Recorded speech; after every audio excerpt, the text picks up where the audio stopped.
Quand je vous disais l'autre jour que l'histoire de ces humbles pêcheurs du Zuiderzee n'avait pas d'historien et ne serait jamais écrite, j'étais dans l'erreur.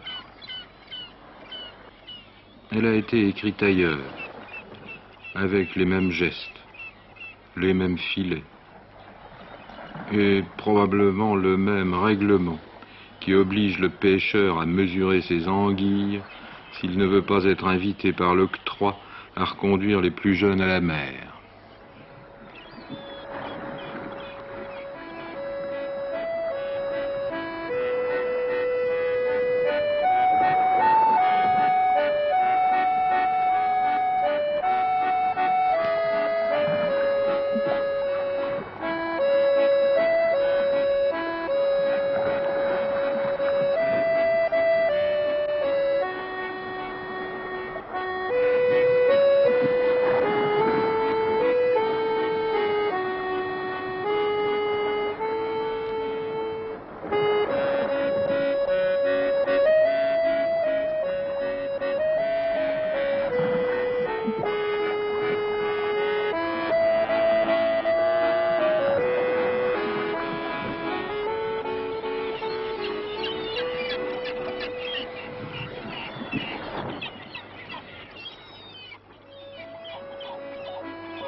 Cette histoire douce et rude, qui échappe à l'historien, l'évangéliste l'a retenue.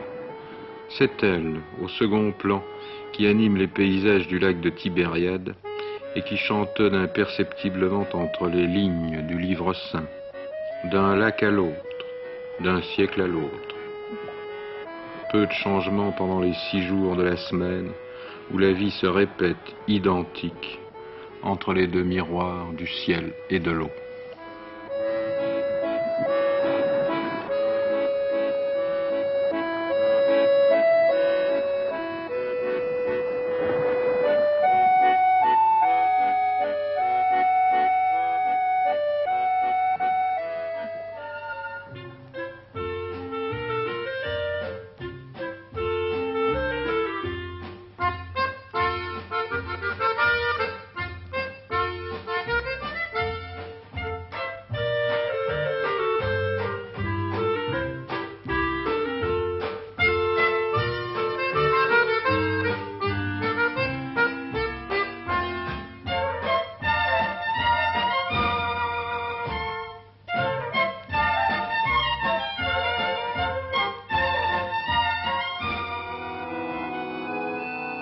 Et encore moins de changements le 7e jour, lorsque le récit d'autrefois et celui d'aujourd'hui prononcent les mêmes paroles à l'Église, et que le présent écoute le passé lui annoncer l'avenir.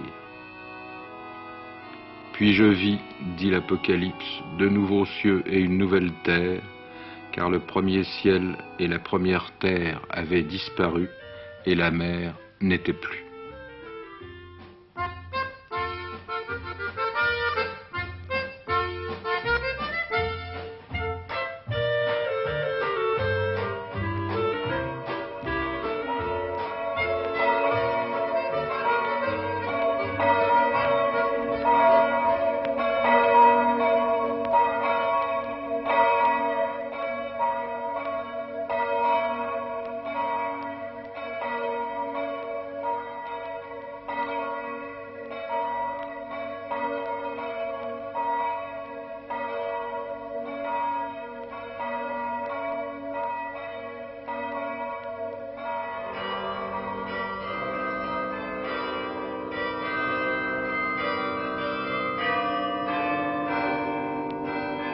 Mais l'heure n'est pas venue.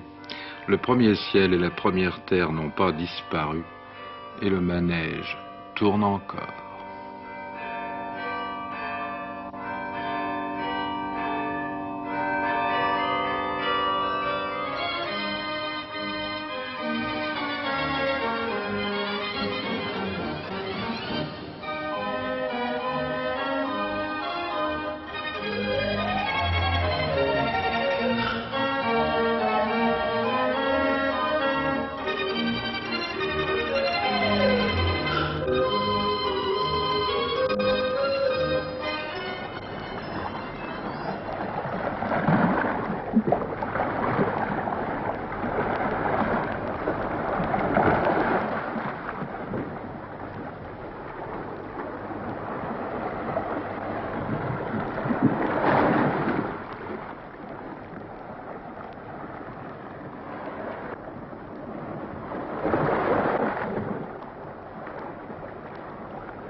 Lorsque tu entendras tinter la cloche du village qui t'appelle à l'église, dit un vieux livre, n'envoie pas demander pour qui sonne le glas.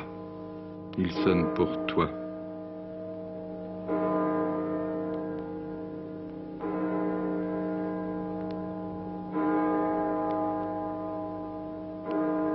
De ces hommes, de ces femmes qui accompagnent l'un des leurs au bout du chemin, lequel demain sera repris, lesquels seront séparés ou réunis ailleurs. Qui sait pour qui sonne le glas?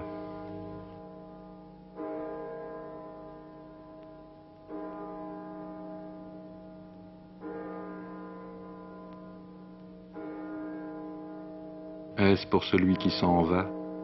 Est-ce pour ceux qui restent?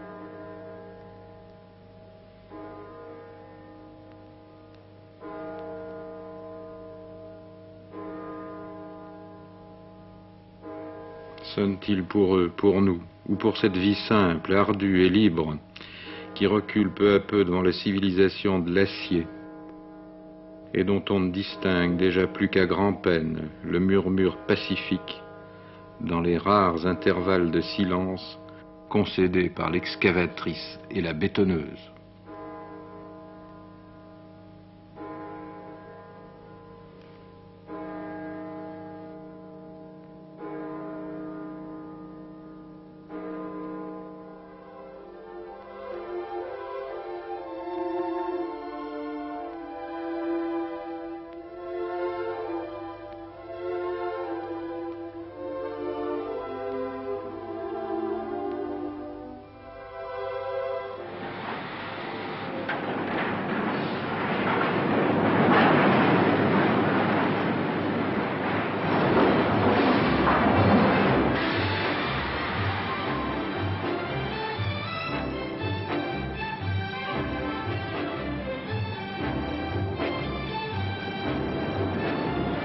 Puis je vis de nouveaux cieux, dit l'Écriture, et une nouvelle terre. L'optimisme et l'énergie humaine anticipent sur le récit qui met fin au Nouveau Testament. Il y a de nouvelles terres en Hollande, surgies du fond des eaux, et qui ruissellent encore.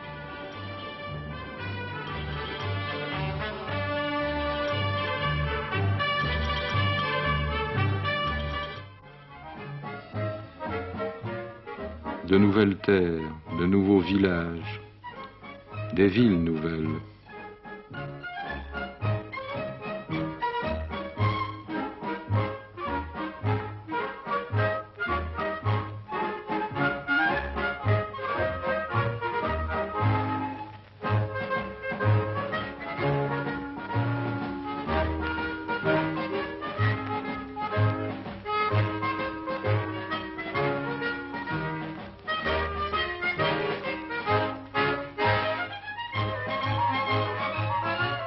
Et la mer, là où l'on peut dire en effet qu'elle n'est plus, découvre et abandonne en se retirant les carcasses déjà fossilisées du monde d'autrefois.